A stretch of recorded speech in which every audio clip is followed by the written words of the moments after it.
Welcome back to another amazing conversation. I am joined with Shantel today, and we are diving into mind versus intuition and how you know the difference. And this is such a passion topic for both of us here at Moon Rising. We are really passionate about helping people come back into connection with their intuition because we know, as Christine would say, that all of the answers that we need are within and are in our intuition. And that's probably the biggest question that people ask when they join our community is, well, how can I develop my intuition? How do I strengthen that connection? But a lot of times that question is really closely followed by, well, how do I know I didn't just make that up? How do I know if it's my mind or my intuition? How do I know which voice I'm supposed to listen to? Because I think we all have a little bit of this push and pull in us towards that intuitive, all knowing inner feeling, our gut feelings, a lot of people call them, and then our mind, these thoughts that we hear all the time that we get caught up in. And it feels like we can't quite pull ourselves out of the stories or the conditioning or the shoulds or the what ifs. And so I'm really hoping that in today's conversation, we can shed a little bit of light on exactly how can you start to, in your own life, really determine where's your intuition, where's your mind, and give you some tangible tools and techniques so that you can not only tell the difference, but really start that journey of working towards trusting your intuition, walking with your intuition, and letting it be the GPS of your life. So, this is, if you guys watched our previous conversation, we did a demo on Soul Speak with Christine, and we dove a little bit into the idea of mind versus soul or mind versus intuition in that conversation. So, if you haven't listened to that, I highly recommend you doing that. But this is really where we're going to kick ourselves off today is what exactly is the mind and what exactly is the intuition. So Chantal, I'd love for you to kind of kick us off with your thoughts on that. I so am so strongly believe in our intuition, connecting to our intuition and letting, like you said, letting our guides and our intuition be our GPS in life, because that's when you know you're truly on the right path. And I know with the question of how do I know it's not me making it up, or is that really my intuition coming through? And so if you think about how much you have to think in the process of thought to create anything, memories, thoughts, creating content, whatever it is, it takes a lot of work. And when you're tuning into your intuition, there's no work. It comes, it flows, you receive it. And so I think when you can really step into that moment and embody it and just let it flow, we are constantly being talked to. We are constantly receiving messages, but our mind wants to block it. Our mind wants to say, no, that's you. You're creating it. And it gets you into this logical thought process and says that's not really happening. And in the background, spirits is still doing the nudging. Yes, it is, And so it is tuning into what is flowing for you versus how are you having to mechanically make it happen. Oh, I love that. And I love that way of looking at the mind because often what I find, especially in the spiritual community, when we start going through our spiritual awakening or we start realizing that maybe there's more to life than what we've been taught there is, that box that we get put in, we really start to realize that as a society, as a culture, we've really been conditioned to believe that the mind is the be all end all. We live in a world right now that really thrives on intellect. Can you make it logic? Can you prove it with science? Can you find the end of the equation through mathematics? Like there's this very heavy focus on can you think your way from the beginning question to the end answer? And if you can't, then it's not real. Is kind of the reigning idea that we see in our culture right now. And so as such, we've really started to give a lot of power to our minds when it wasn't designed to be that way. There's this really famous quote that is often attributed to Einstein. And it's actually not Einstein's quote, but a lot of people think it was. And it's something about how the intuition was made to be the master and the mind, the servant. But somewhere along the way, they've switched. And the mind is now the master and the intuition is the servant. And that's such a poignant point to bring into this conversation today because what ends up happening is we feel like our mind should be able to have answers, that our mind should be able to come up with the end idea that we're looking for, that if we have a problem, the mind should be able to solve it. But that's not at all what the mind was ever designed to be. Our mind is, I have two main ways of looking at the mind. And the first is as a translator. Our mind is kind of like this energetic translator for our human physical experience. We don't have a mind the way that we think of it right now. We don't have an ego or a mind when we're just in the spiritual realm. We have consciousness, we have spirit, but we don't have a mind. And so, what exactly is a mind is really important to understand when we're trying to decide, is it my mind or is it my intuition? We have to know what we're looking at first. And so, when we're talking about the mind, typically what we think of is the thinking part of ourselves, right? Sometimes we associate it with that I am XYZ, whatever the XYZ is, the identity maker, the problem solver, the thinker. If I asked you right now what you're thinking, you could probably tell me because we're so in tune with our thoughts. And we believe that because we can think, because we do have the capacity to, like you were saying, mechanically pull things apart and go from a question to an answer, that it should be able to do that all the time until we get to a question or a choice or a life experience that our mind doesn't have the answers to. And then we feel like we failed, right? A lot of our self worth comes from, do I feel like I have the answer? Do I feel like I have the ability to solve this problem? And if we don't, we feel like we're floundering. And that's because we are working with a very limited tool. We're trying to take something that was only ever designed to be a tool for us to use in our human experience and make it the constructor of our human experience. And so, what I mean by this is if you think about a radio, for example, right? There are sound waves in the air. They're always there. You just can't hear them until you have the radio. And the radio can then translate those sound waves into something that you can hear, right? Into the music, into the NPR station, whatever it is for you. Our mind is like that radio. It takes that energetic experience that is preceding all of this physical stuff, right? We all know that the universe is energy. When we go beyond the physical, we get to the spiritual, to the energetic. And the mind was given to us as this tool that was supposed to be able to help us translate that energy into something that we can understand, that would be able to help us grasp at least a little bit the concept of the universe while we were here in human form, but it was also designed as an action maker. It was never supposed to be the thing that gave us the idea. It was never supposed to be the thing that gave us the answer. It's not a generator, it's a translator. Another way of thinking about this that I tell our students all the time is it's like your mind is an Excel spreadsheet. You can put all of this data in the Excel spreadsheet, right? And you can run the equations, you can do the sums and the average and all the functions and get a new number. But is that number actually brand new? No, it's generated based on all of the data that you've put into it so far. And that's exactly what our mind does. Our mind is this storehouse of every experience, memory, thought, belief that we've had up to this point. And in order to keep us safe, like we've talked about so many times here on the show, in order to keep us safe, our mind, our subconscious, is constantly trying to formulate projections of the future based on what data it already has, saying, well, this happened in the past. How can we avoid that in the future, right? That's what triggers are. Everybody's familiar with triggers, where something in our present is reminding us of something in our past. And so our body goes into a panic response because we're trying to stop it from happening again. That's what our mind was for. It was this way of looking at, well, what's happened in the past and how can we use that to take action in the future?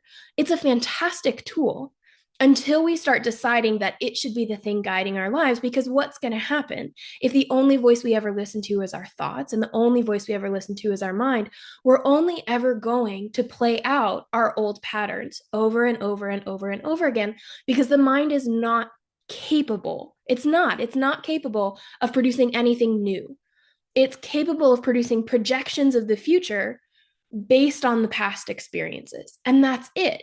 And so as we get into this space where we live in a society that is so heavily based on what our minds can do, ultimately, I think that's why we find ourselves feeling so limited and so exhausted and so burnt out and so lost, not only as a culture, but also individually. I think everybody, especially like we were talking about earlier with some of that eclipse energy that we've been having, that feeling of disconnect often comes when we are more connected to our mind than we are to our soul. Because when we're connected to our mind, when we're using our mind to make all of our decisions and help us take action on what we're supposed to do next and try and find all of the answers, we're trying to do infinite functions with a limited resource. And that's exhausting because that wasn't what the mind was intended to do. It was intended to be that data collector that looked at all of the information, took the insights and the understanding from the soul, from the infinite, from that spiritual pool that we have that exists beyond the physical. It was meant to be able to take that infinite resource and translate it into something that would help us navigate this human life. It was supposed to be this co-creator, but we have taken its partner out of the equation because we've become so separated and so distanced from our intuition. And so I love what you were saying about where can you find that alignment and that flow so that you're not forcing it, because one of the things that many people don't realize that we bump up against in our daily lives is we have cognitive dissonance, right? We have the psychological idea of what cognitive dissonance is. But if you look at it from a spiritual perspective, there's a kind of cognitive dissonance that is when our mind is trying to do one thing and our soul or our intuition is pulling us in a different direction. Because, like you said, we are spiritual beings. We are connected to the flow of life, we are connected to the flow of energy. We have this inherent knowing of what is right for us in each moment. But because we rely so heavily on our minds, often that river of movement and momentum and passion and purpose is muted and we can't hear it as much. And so our mind can be off trying to get us to do one thing in life while our soul is still on the back end, just steadily pushing us toward our highest truth, our highest purpose. And then we feel torn because it's like, why isn't anything working? Why am I full of questions? Why does the unknown feel so scary? Why do I feel so exhausted? Because your mind is in one place and your soul is in another. But when you can come into that alignment, when you can do the work to be able to hear your intuition, to be able to understand the constructs that your mind is operating on. What are your limiting beliefs? What are your experiences? What are you thinking? How is your brain trying to keep you safe? And you can work through those to what I like to call reconnect the wires so that your mind is connected to your soul and vice versa. You step back into that co creative energy that's really where we were meant to be, what we like to call alignment, when our mind and our soul are operating towards the same goal and they're moving in the same way. And when we're in that space, that feeling of work doesn't exist. That feeling of tension doesn't exist. That feeling of, well, what do I do next? I don't know. And that's not okay. That anxiety doesn't exist because we are in alignment, mind, body, and soul towards that flow of life, towards that understanding of where the infinite is taking us in this physical realm. And so I think when we can look at it that way, I find that that's a really powerful place to begin this work of deciphering where is your mind, where is your intuition, because then we get to see the mind not as a burden, not as this thing that keeps us running in circles and makes us feel anxious and has all these limiting beliefs and is trying to keep us safe but failing. And we get so frustrated at our minds. But if we can look at it as a tool of what if your mind was here to help you translate the words of your intuition, to help you connect to your soul and to the infinite and translate that into the actions and the ways that you move through the world. If your mind was a tool, how would that change the way you look at it? So I love that you brought up that flow of alignment because that's such a powerful, simple place to start is, does this feel easy or in flow or does it not? Because if the answer is no, then your mind is telling a different story. It's running a different script than what your intuition is wanting you to play out. Yeah, I really like that you're talking about the replay of what our mind does too, because if you look at history, our history is proving what happens when we run from the operating function of just our mind, our thought, being logical, structures, all of it.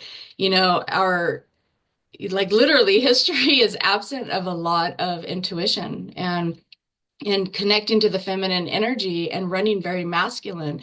And so the replay is, like you were saying, how our mind can only project what is happening, what will happen in the future based off of our past. And that's kind of a scary place to be because then we're never going to create new experiences in our life if we're always chasing the tail of the old ones. And if that's anything, if that's grief, if that's sadness, if that's loss of jobs, loss of opportunities, whatever it is, we create that by the thoughts that we put out, how our energy is, projected. And so the universe literally is saying yes to us based off of our frequency. And so if we're always putting out fear, if we're always putting out the what ifs and the shouldas and the couldas, then the universe is always like, yes, let's show that to you. Right. And so that's why a lot of people, I feel we become trapped in periods of our life where there is no growth because our mind is in this perpetual cycle. And then we forget to tune in and listen to our intuition and to the nudges that are saying, hey, because that's the softer voice. And if you're not paying attention and having awareness to that softer voice, and the mind is screaming, and the mind is now triggering the emotions, and the emotions are on override, and the thoughts are on override, that is way more powerful in this physical realm than our intuition is, because that you have to go into a place of silence. You have to be centered with yourself. You have to meditate. You have to be introspective. And not everyone does that. A lot of people are actually have fear around being in silence. There's plenty of times I do ceremony in person, and I'll say, okay, we're just going to meditate. We're just going to sit in silence. And people are like, what? Wait. You see them have a physical response and start stirring in their chair because they don't even want to know what the silence of their mind has to say. And I'm like, you're going to listen to your intuition. You're going to listen to your spirit. What does it have to tell you? And set that intention of whatever question you have that you are seeking answers for, because the mind isn't always going to give it to you. The mind is the doer. It's going to tell you, go out, go do this, do that, da da da da. The intuition is going to show you. It's going to show you an easier way to do it. It's going to give answers that the mind can't create. So when it's like, how do you know it? Like I said in the beginning, if you're creating all the answers, you're not in your intuitive nudges. You're not listening to that voice. And so it really is an invitation to go within and to sit and be silent with yourself. Even if it's something simple like burning sage or burning palo, or, playing bowls, or just playing, some kind of frequency music, listen to what is calling you. And if you're always stuck in your head, ask yourself why. Why am I always in my head? What am I afraid of? What do I feel is always going to come forward for me if I am to let the mind shut down a little bit and tune into my intuition, and let that just happen? Let that grow. Let a new garden in your life start to be abundant to you. And it's amazing what can show up for us.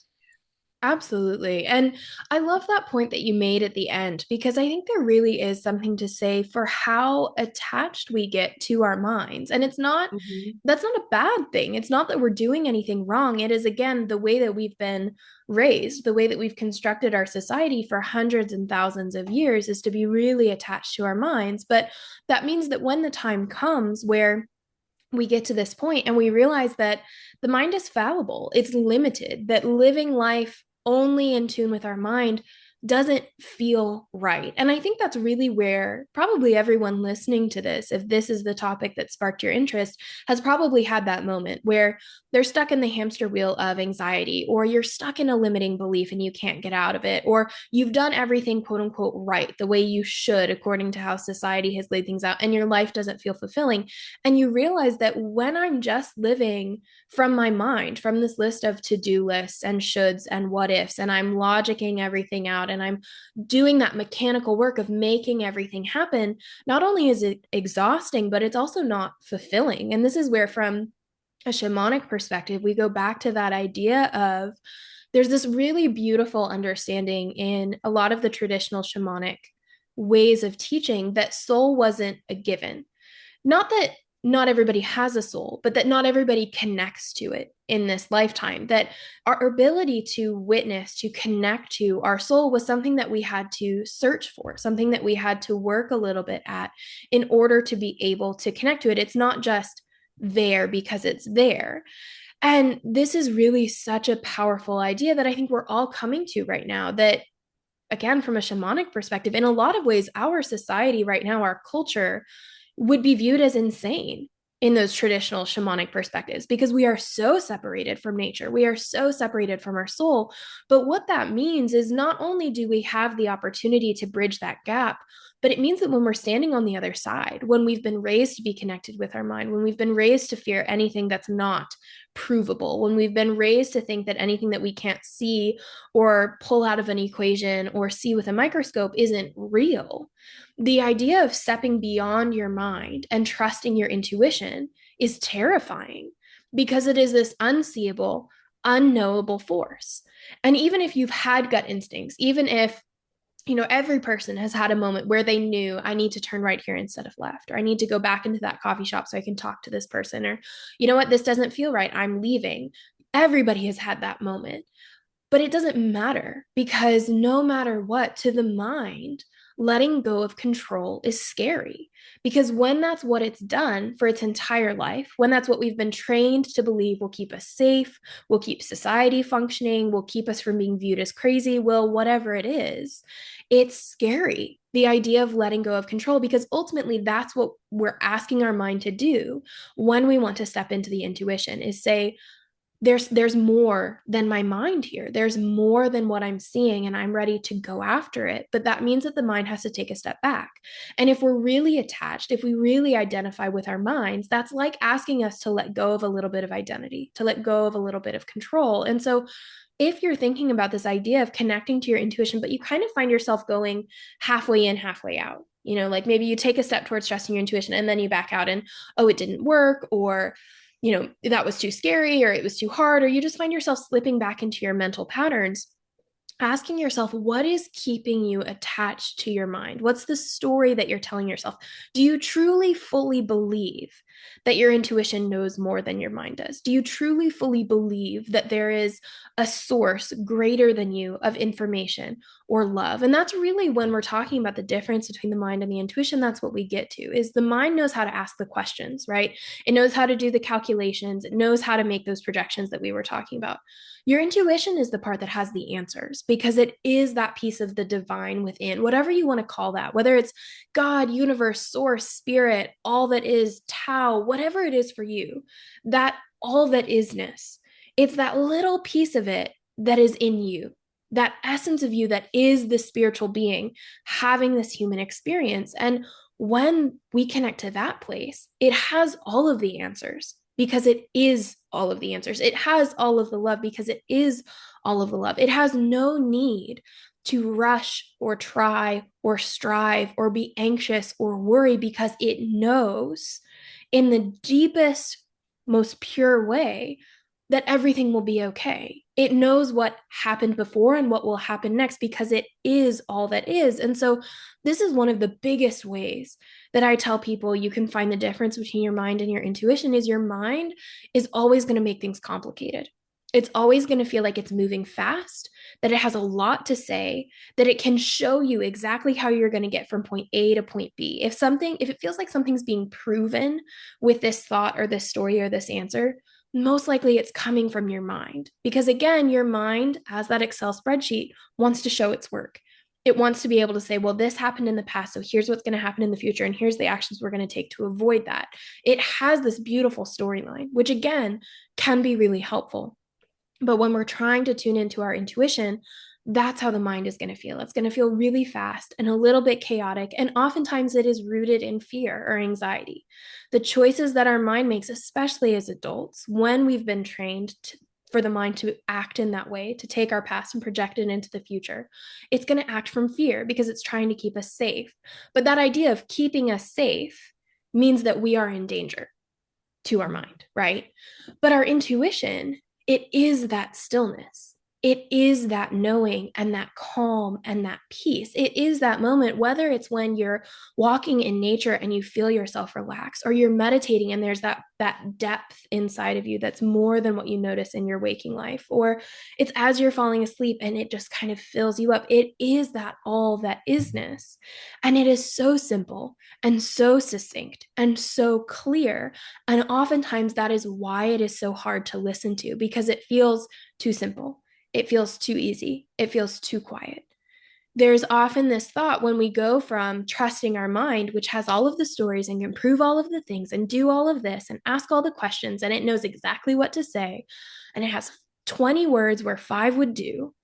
When we go from that to listening to the intuition, which is soft and simple, and oftentimes as clear as a yes or a no, or even just a knowing in our body, we feel like it can't possibly be true. That it can't be, if it's so succinct, if it's so gentle, if it's so quiet, it can't be that powerful. It can't possibly be right. It can't be more than our mind. And so we back away from it. And noticing in that gap, where is that fear coming from? What's that story for you, what is the belief that you're holding on to that's keeping you from trusting your intuition? Because the thing is, you wouldn't be listening to this conversation if you didn't already know what your intuition was telling you. And that's the other thing. It's not like we can turn our intuitions off.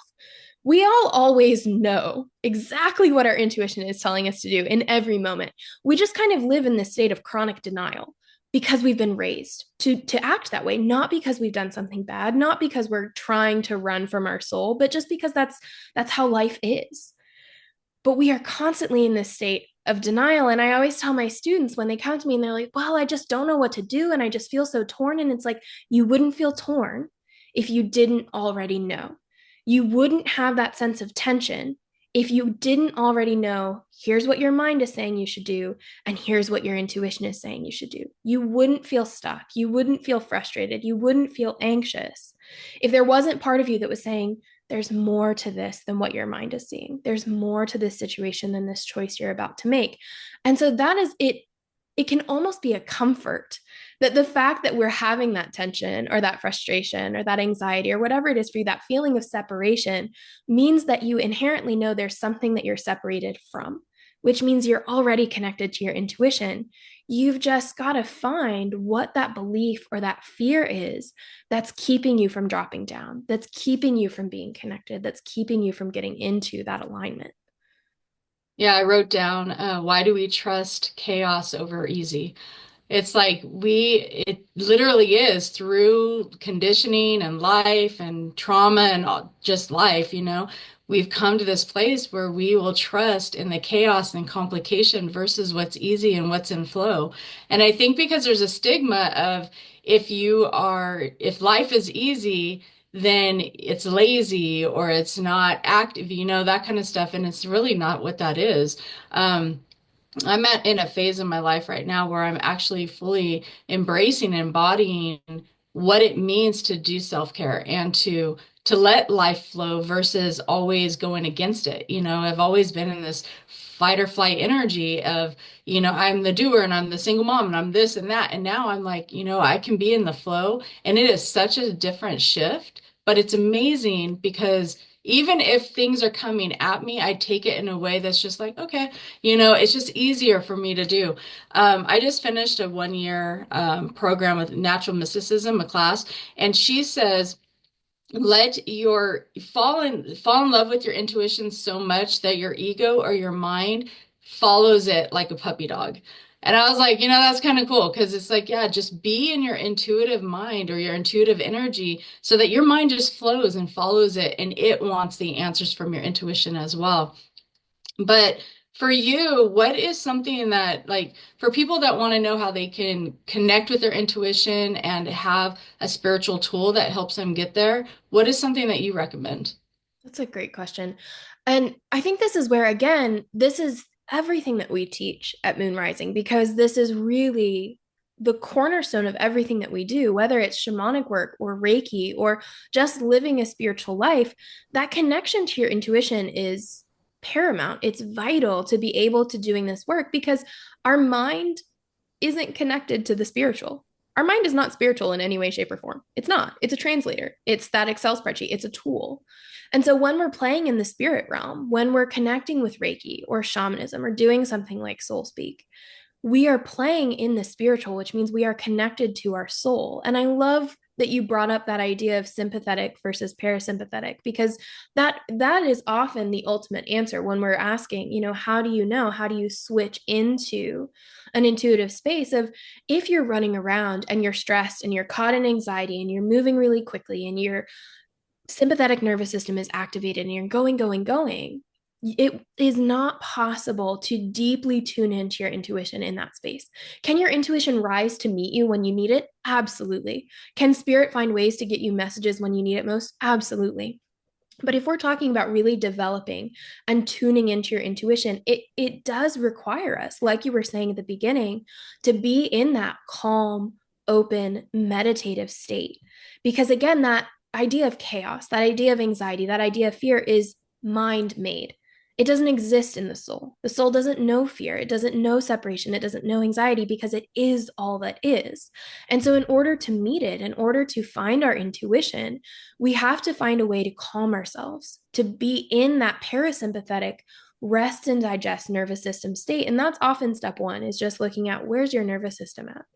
How long has it been since you felt calm, since you felt like you didn't have to run, since you felt like you could take a deep breath? How long has it been since you were able to just sit in silence? And can you use some of those questions that we mentioned earlier to help get you there?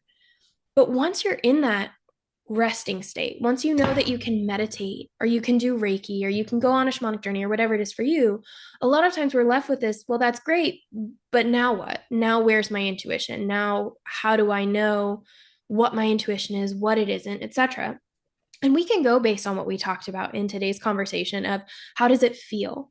Can you feel it in your body? And that's often the first indicator for people is, again, are you feeling that tension? Are you feeling that anxiety? That means that your mind is trying to do something that your soul's not on board with. Can you find the answer, the way to bring yourself back into alignment with that? You can feel it physically. Is this a yes or is this a no? We've probably all heard that, when you have a hell yes moment, you can feel it in your body. That's your intuition coming through of, yes, this is meant for you. But what I found is that it is really difficult for people who have been trained, again, to only listen to your thoughts, to only be able to hear your mind. It's really hard if we feel like we can't hear our intuition.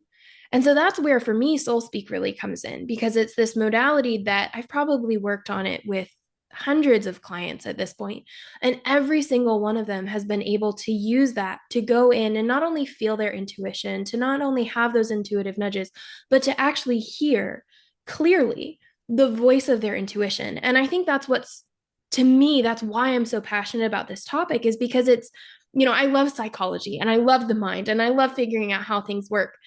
But to me, it's this idea that that voice of our intuition is just as accessible as the voice of our mind.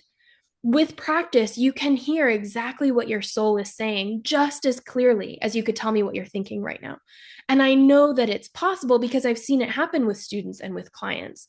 And how amazing would it be if we lived in a world where that was the norm, where you could sit in awareness of yourself and say, well, this is what my mind is thinking, and this is what my soul is saying. And then you get to use your free will to choose which one do you want to follow? Can you follow your alignment? Can you trust your intuition because you can hear it as clearly as you can hear your mind? And that is absolutely possible and it's accessible. And so to me, that is really why I'm so passionate about Soul Speak. And I had somebody ask me the other day, if you could only have one spiritual tool, what would it be? And it sounds cheesy, but that's what it would be for me, is Soul Speak. Because when we know how to connect to our intuition, when we know how to have that voice of our intuition rise up to meet us, and we understand that we're not our mind, we're not even really fully our soul. So long as we're in this human experience, we are the observer of both. And because we are pure awareness, because we are that consciousness, yeah, we can hear our thoughts and we can use this tool and we can learn how to use that translator effectively.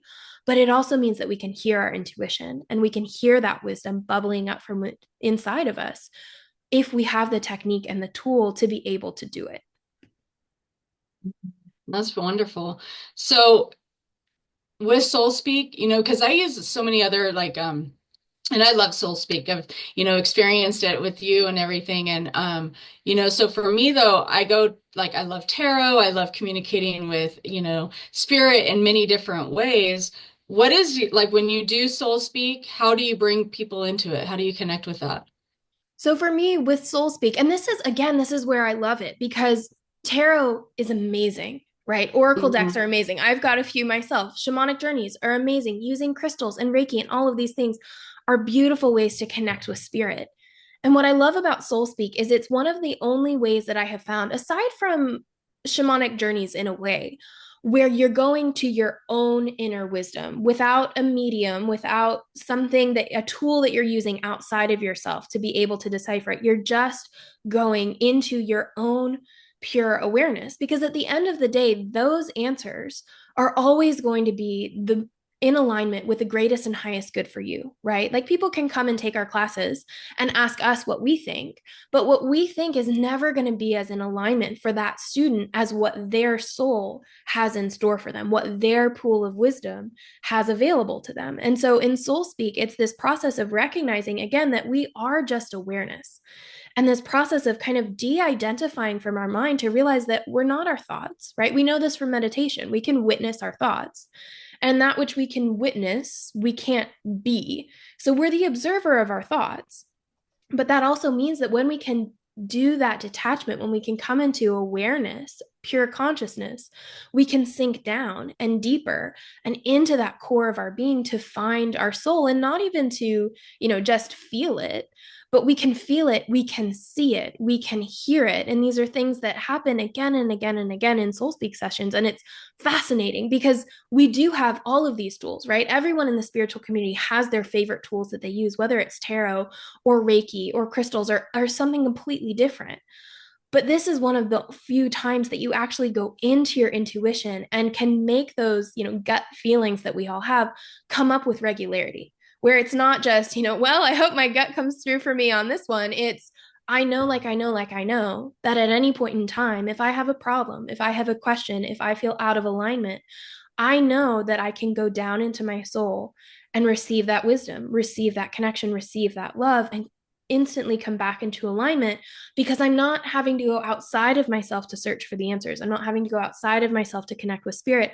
I'm connecting to the spirit that's already within. And that is an incredibly empowering experience, I think, to know that not only can you hear your mind, not only can you use this tool, but also that you can tune into your soul. You can hear that wisdom. You can tap into the infinite just by going into yourself. Yeah, I think that's where like downloads come in. It's just a different terminology, but it is. It's like that internal just knowing of presence and answers. And, this morning even I was having some like I woke up to a lot of downloads and things, and I'm like, okay. And it literally is that, and I really hope that people hear that and they want to jump on a call with you or, because those who can't do it, it's right there. It literally, I always say it's everything is one vibration away. It's just us tapping into it. And so being guided and led into like having a conversation with their spirit, with their soul is going to be amazing for those that are really logical or up in their head a lot and need to learn how to come within. So hopefully our listeners are gonna hit you up on that because it's a really powerful one to do for sure. Yeah, and that's what I love about it too, is it's not, I always tell people when we do soul speak or when we're working with connecting you to your intuition or receiving those downloads or things, that my goal is that you don't have to come back. Like I don't want you to feel Exactly. like you have to talk to me to talk to your intuition. Can we give you a tool where you can do it on your own, where you can connect to your soul, where you can receive those answers? And I love that the answers are one vibration away because it goes back to what we were talking about at the mind as that radio and as that translator. It's like, what frequency are you tuned into right now? Are you tuned in to the frequency of your soul? Can you hear the song your soul is singing? And knowing that that is available to everyone in whatever form it is, right? Whether it's those downloads or through soul speak when you can actually talk and do kind of a Q&A with your soul, which is amazing. But Mhm. I've seen it happen for each and every person that has come into session or into one of our classes, that it is absolutely possible to calm your mind, to drop in, to step into alignment, and to find the voice of your soul. And so, if you guys don't know what we're talking about and you're wondering what the heck soul speak is, on our podcast, the previous conversation that we did a demo with Christine where I dropped her into her soul, and you can hear her for this was, I think, her second time doing this with me, second or third time. And you can hear her translating her soul, like the voice of her soul is coming through. And you can hear the difference in her voice between when she's speaking from her mind and when she's speaking from her soul, and the profound nature of what was coming up and through her. So I highly recommend listening to that if you need that little bit of proof, right? If your mind needs a little bit of proof that you can connect to your soul in this way, the voice of your soul is waiting for you. And in the meantime, can you take those steps to start stepping into alignment, to notice where are the places where you feel tension? Where are the places where you feel that anxiety? Where are the places where your mind is telling a story? And can you start asking yourself, how is that different than the story my intuition is telling? How is that story drawing me away from peace instead of towards it? How is it drawing me away from truth instead of towards it? How can you tell when it comes time to make a decision? Is the answer really loud and chaotic and proving something? Then it's probably your mind. Is it calm and deep and feel like it's coming from your belly? Then it's probably your soul. And so if you're listening to this and you're thinking, that's great. But again, how do I do it? I would love to be able to hear my intuition. I would love to be able to hear my soul. I want to be able to know that I have answers within me and be able to help walk my mind through the process of letting go of some of that control so that my intuition can start to play a bigger role, so that it can start to be my internal GPS. And I don't have to stay stuck within the limits of my mind or what I've been trained to think life should look like. I am doing a 4-week Soul Speak masterclass starting next Wednesday, March 26th, and it will be from 6 p.m. Mountain Time to 7 p.m. Mountain Time, or 8 p.m. Eastern Time to 9 p.m. Eastern Time. So those of you who are joining us for book club, you can just hop on right after. But it's going to be a 4-week masterclass where we dive into not only just the psychology and the theory of what is the difference between the mind versus the soul, diving into things like cognitive dissonance and theories of consciousness and what is your awareness? Why aren't we our thoughts? Why aren't we our soul? What are we in that in between? How can we witness both? But also really diving you into, let's get you to drop into your intuition so that by the end of the masterclass, not only have you heard the voice of your intuition, not only have you developed tools to be able to connect to it regularly, but that you are on your way to hearing it as clearly as you can hear the voice of your mind. So over the course of 4 weeks, we'll dive into the theory of soul speak. We'll dive into how to identify emotional bean bags or stuck points and process those emotions so that you can free up space to hear your intuition even more clearly. We'll talk about how you can see your soul. So, not just hear your soul, but we'll do soul viewing, which is an amazing exercise to take you even deeper.